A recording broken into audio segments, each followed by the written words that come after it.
Most people think the best exercises to open up the hips should look something like this or this to maximize improving hip mobility. And while these can be helpful, it's actually a pretty incomplete picture for what a lot of people need to best restore the ability for the femur to glide better within the hip socket with more range of motion. See, the overwhelming majority of these hip opener stretches are putting the hips in a position of external rotation. External rotation means that the femur head is sliding relatively forward within the hip socket compared to where it was before. Now, while external rotation is massively important, we do also want to promote more internal rotation, which is relatively more associated with the femur going into what we would call a posterior glide, or moving back within the hip socket. I see way more people with restrictions moving into the back of their hip socket than the front of their hip socket. And not only that, but if your hips are already in a certain position, like they're slid forward and they can't go back, they might not have the ability to further express the ability to move forward in the hip socket, resulting in a limitation of what we would perceive as external rotation. So improving the ability to slide back may actually provide you more space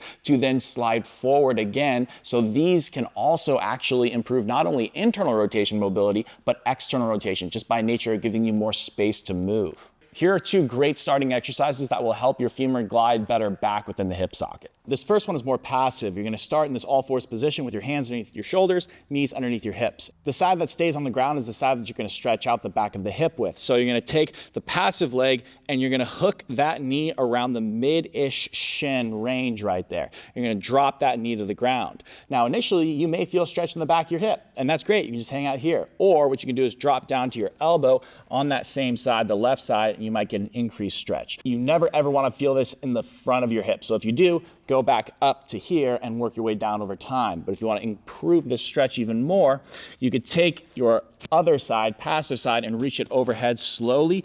Every exhale, try to reach it a little bit further overhead again, but never at the cost of feeling it in the front of your hip. Now this one's a little bit more dynamic. What you're gonna do is get about 4, maybe 3-ish inches of elevation right here, and you're gonna get your hands underneath your shoulders and your knees underneath your hips. Your elevated side is the side that you wanna work on. So all you're gonna do is keeping your low back neutral and flat. You're gonna start by very subtly shifting your body weight over to the elevated side. And then you're going to exhale through your mouth gently as you drop that knee, stopping at the point where if you went any further, you would have to rock your hips to one side significantly. So don't do that. And then just very slowly raise that knee up like so. So that way now it gets above the passive knee side, and then drop it really slowly and subtly. If you do this right, you're gonna feel a little bit of inner thigh on the elevated knee side as your knee goes down on the active side, and maybe a little stretch in the back of the hip.